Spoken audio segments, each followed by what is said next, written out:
So, ayan guys. Good morning. Ayan na naman si mother. Ayan, update ko na naman kayo. So, ayan, naglalakad na nga siya. Ayan, binabantayan ko lang yan siya. Ayan, tinitingnan ko lang. Ayan.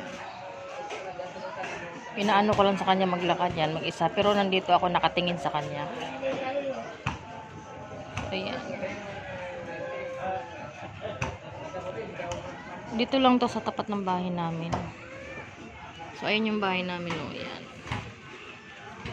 Yung bintanang may kahoy. Ayan. Yung katabi ng pintuan na brown. Yan yung bahay namin. So, ayan. Pinagmamasdan ko lang si mother. So, ayan. Dito lang naman ako.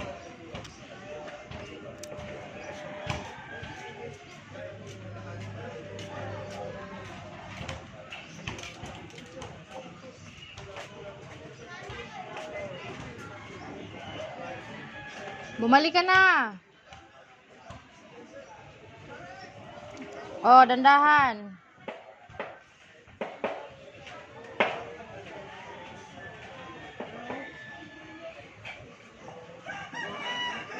Sa tapat ka sa mainit, yan. Baybayin mo yung mainit na yan.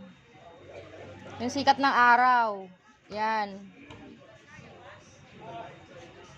Diyan ka dumaan.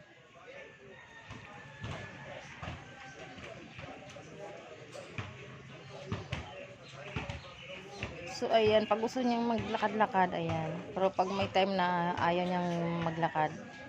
So, pag gusto niya, so, ayan. Sinasamahan ko sa labas. So, ayan, tambay-tambay lang.